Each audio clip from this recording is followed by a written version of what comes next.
Yo, what up, world? Welcome back to Mr. Y Talks to Lingam Director. You good, Director?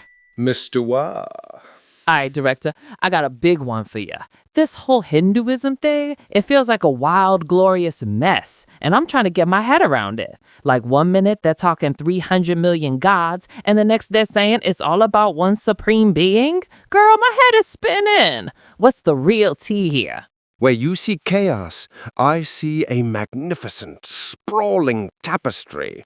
It is a philosophy of life, not some rigid, dogmatic creed. But for real, how can one system hold space for folks trying to live their best life and dudes who go full-on ascetic, starving themselves on some mountaintop? Ain't that like a total contradiction?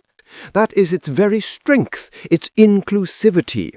Hinduism has had millennia, thousands of years, mind you, to develop and absorb virtually every conceivable school of thought on the subcontinent.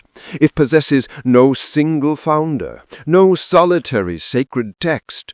Why, even the Supreme Court of India declared in 1995 that it wasn't a stagnant religion, but a way of life. And though that specific ruling was later revisited, the sentiment is absolutely correct. It is imprinted upon their daily existence, their culture, their very soul. But let's circle back to the 330 million deities, because that number's making me dizzy. Is that like one god for every cousin in the tri-state area? For real, why so many? While that number is a powerful testament to the absolute richness of their spiritual imagination, it is not mere polytheism. It is a highly sophisticated and often monotheistic framework. Hold up. Monotheistic? Make it make sense, Director. Imagine a single, blindingly pure light. That is the ultimate reality, Brahman. Now, pass that light through a prism. It splinters into a dazzling spectrum of colors and shapes. Those are the gods you see.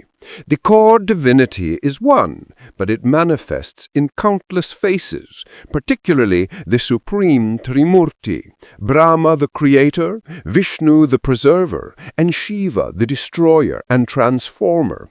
These are merely the great aspects of the one. So all the little gods are just the drip from the big one? Snaps fingers. I dig. So if they lead back to the same source, I guess there's no fighting over whose rules are right. Precisely. That is the flexibility. Different sects, different rituals, different prayers, fasting requirements. It is all perfectly acceptable. Every believer finds their own path to the truth. Joining Hinduism is not like signing a membership contract. It is to become part of an ancient, sprawling cultural legacy. So where did this epic legacy even drop from? This is a story of slow, deep, intricate evolution. The lineage is quite clear, from the even more ancient Vedic religion to the intermediary Brahmanism, which then matured into Hinduism we see today. We are talking about the collision of entire civilizations, Mr. Wa. Spill the tea, Director. What civilizations are we talking about? You had the indigenous Dravidian peoples of the Harappan civilization, and then the migration of the Indo-Aryans bringing their own philosophy, their ideas mixed, fermented, and culminated in the Vedic faith, based upon those sacred texts, the Vedas. The Vedas. Got it. So that's the foundation, huh? Indeed, but the true game-changers emerged around the 7th century BC, when it evolved into Brahmanism. This is when the twin concepts that define their spiritual universe truly solidified: Samsara and Karma. Karma and Samsara. Okay, now you're speaking my language. Everybody and their mama on my block knows about karma. You act shady, the universe got clapped back. That's the vibe, right? Samsara is the notion that life is not a linear path from birth to death, but a relentless, continuous cycle of rebirth. And karma is the moral calculus of your actions, good or ill, which determines your trajectory within this cycle. It is the engine driving the great cosmic merry-go-round. It is the key to achieving a higher state of being. Okay, But hold up. We gotta talk about the elephant in the room, the caste system. Because that whole situation sounds seriously messed up. Like, why create a spiritual framework that's so deep, but then use it to lock people down? A crucial and challenging point. But you must see its necessity in its early development. Almost every ancient civilization had a similar system of rigid, solidified classes to manage society. India just took it to an absolute comprehensive extreme. Mythologically, it was said to originate from the body of the god Purusha, Brahmins from his mouth, Kshatriyas from his arms, etc.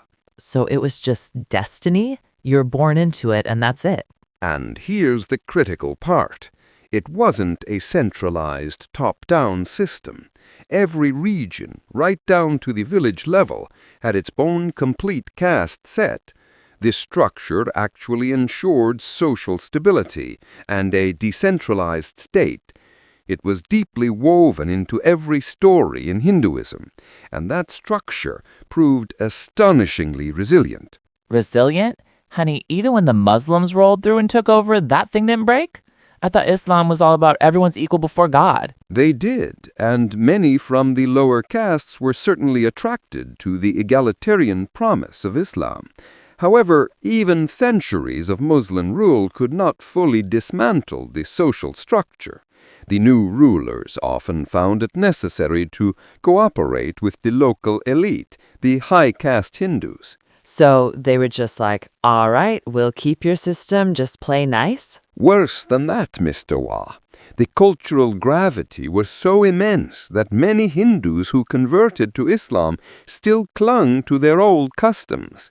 It reached a point where the Indian Muslim community itself developed its own caste-like hierarchies. The Ashraf, the Ajlaf, the Azrao. The deep foundational currents of Hindu culture were so overwhelmingly powerful, they essentially assimilated the invaders. Wow, that's some serious cultural power, Director. I mean, the caste system's still a major problem, but I hear you on the depth of the whole philosophy. Exactly. But that overwhelming power also created the conditions for its own rebellion. In order to resist the caste system, egalitarian schools within the broader Hindu philosophy were established. This gave rise to Jainism, Sikhism, and the one that would change the world. Buddhism. Exactly. Buddhism was born directly in the soil of the caste system as a response to it. We must view this at the level of human civilization. Those concepts of karma and samsara, they did not simply remain in India. They profoundly influenced the subsequent world-changing religion, Buddhism. For real? Hinduism basically gave Buddhism its core concepts? That's hot. And more, it provides an entire metaphysical framework about the ultimate reality, Brahman. It offers multiple paths to spiritual liberation, moksha, through knowledge, action, devotion, and meditation, and, most visibly to the world today, the philosophy of yoga. So, non-violence, ahimsa, all that deep talk about everything being one, that's all from this life philosophy? Indeed, it has transcended borders and is now a global source of wisdom, health, and spiritual exploration. It is not merely the soul of India. It is an essential, foundational asset to the entire spiritual world of humankind. A foundational asset. Okay, Director, you served. That was an epic journey into the ultimate tea on Hinduism. Thanks for breaking it down. My pleasure, Mr. Wah. May Lingamji be with you. 異なる事実叶えるミッション願いのかけら変えるディメンション一つのシミ波無限のパターン